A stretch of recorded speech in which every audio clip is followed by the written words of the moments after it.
মৰমৰ ছাত্ৰ ছাত্ৰীসকল তোমালোক কেনে আছা আজিৰ ভিডিঅ'ত তোমালোকলৈ আৰু এটা আপডেট লৈ আহিছো এইচএস পাস কৰা ছাত্ৰ ছাত্ৰীসকলে স্কুটি কেনেকৈ পাব এ টু জেড ইনফৰমেশ্যন পাব আজিৰ ভিডিঅ'টোত স্কিপ নকৰিব এই ভিডিঅ'টো প্ৰজ্ঞা ভাৰতী স্কিম অসম চৰকাৰৰ অধীনত দিয়া হয় যোৱা কেইবছৰ ধৰি দিয়া হৈ আছে 2024 বৰ্ষত কেনেকৈ দিব সেইটোলৈ কেইটামান ভিডিঅ' আছে চাব পাৰিব আমাৰ চেনেলটোত গলে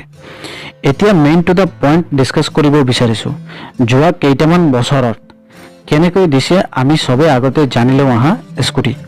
প্ৰথমে অসম চৰকাৰৰ বিত্ত বিভাগে এটা বাজেট নিৰ্ধাৰণ কৰিব আৰু কেবিনেটৰ কাৰণে এই স্কিমটোৰ কাৰণে এখন এজেন্ডা প্ৰস্তুত কৰিব কেবিনেটত এই এজেন্ডাটো আগবঢ়াব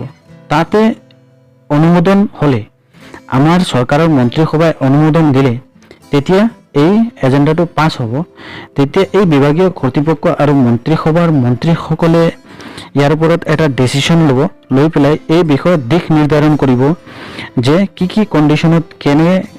পাৰ্চেন্টেজ হ'ব 60% 70% 75% এটা নিয়ম বনাব লৰাসকলৰ কাৰণে ছোৱালীসকলৰ কাৰণে ডিফাৰেন্টকে সেইমতে অসম চৰকাৰৰ শিক্ষা বিভাগে এইটোৰ ওপৰত উল্লেখ কৰি অসম প্ৰজ্ঞা ভাৰতী স্কিমৰ এখন নোটিফিকেশন ওলাব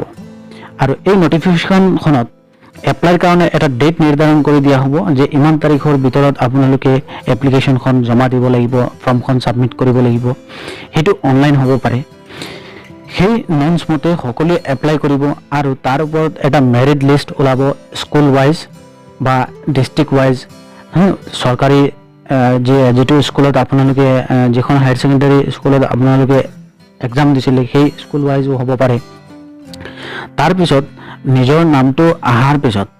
মেৰিট লিষ্টত তেতিয়া আপোনালোকে সেই মতে কাম কৰি যাব লাগিব এটা প্ৰসেস দিব যে আপোনালোকে কৰ পৰা স্কুটিখন আনিব লাগিব নিজৰ স্কুলৰ পৰা নে ডিলাৰৰ পৰা নে জিলাৰ এখন জাগা নিৰ্ধাৰণ কৰা হ'ব যেনে আপোনালোকৰ এটা মিটিঙৰ নিচিনা পাতি গোটেই ষ্টুডেন্ট বিলাকক মাতি